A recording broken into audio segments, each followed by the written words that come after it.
Hello and welcome everyone. तो probability का JEE main 2024 का इक्वेशन सॉल्व करते हैं।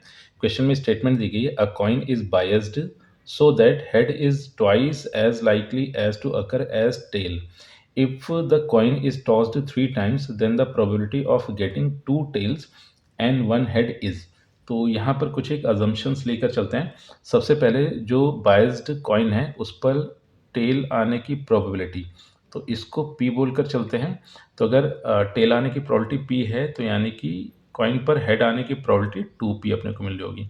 अब यहाँ से एक चीज़ ये भी होगी कि इन दोनों ही प्रोबेबिलिटीज़ का सम हमेशा वन देखने को मिलेगा। तो probability of getting tail plus probability of getting heads is equal to one. तो अब अगर इनकी वैल्यूज़ को पुट कर दिया जाए तो यहाँ से अपने को मिला p plus two P is equal to one. तो लेफ्ट हैंड साइड सिंप्लीफाई होकर थ्री पी बना और राइट हैंड साइड पर वन था, तो यहाँ से p की वैल्यू अपने को वन मिल गई है।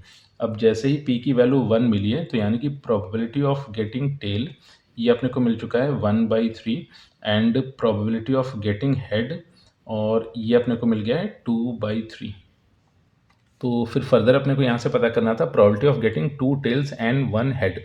तो जो पॉसिबल नंबर ऑफ केसेस, मतलब जो पॉसिबिलिटीज़ बनेंगी वो ऐसे बनेगी कि पहला टेल अपने को मिल जाए, दूसरा टेल अपने को मिल जाए, फिर तीसरा हेड अपने को मिल जाए। फिर एक पॉसिबिलिटी ये हो सकती है कि पहला टेल अपने को मिल जाए, दूसरा हेड मिल जाए एंड तीसरा टेल अपने को मिल जाए। फिर पॉसिबिलिटी ये हो सकती है कि पहला हेड मिले फिर बाकी दो टेल हो जाए। तो इस तरह से होगा ये कि जब कॉइन को टॉस किया जा रहा है तीन बार तो अपने को दो टेल एंड एक हेड मिल रहा होगा। तो ये सिर्फ और सिर्फ इन तीन केसेस से ही पॉसिबल है, इसके अदरवाइज किसी भी केस में ये वाली चीज़ नहीं मिल रही होगी। तो अपने को अल्टीमेटली इन सभी की इंडिविजुअल प्रोबेबिलिटीज़ इवैल्यूएट करके इन तीनों को ऐड करना होगा, ठीक है ना। तो सबसे पहले टेल आई इस चीज़ की प्रोबेबिलिटी, तो ये अपने को मिल गया है वन बाई थ्री।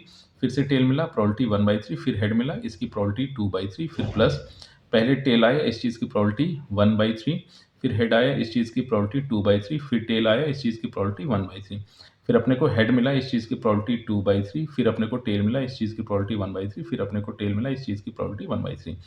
तो इसको अगर सिंप्लीफाई किया जाए तो अल्टीमेटली अपने को मिल रहा है थ्री टाइम्स, और इन सभी का मल्टीप्लिकेशन ही हो रहा टू डिवाइडेड बाई और थ्री क्यूब। तो इसको फर्दर सिंप्लीफाई किया जाए तो टू डिवाइडेड बाई नाइन, ये अपने को देखने को मिला, एंड यही इस क्वेश्चन का फाइनल आंसर है।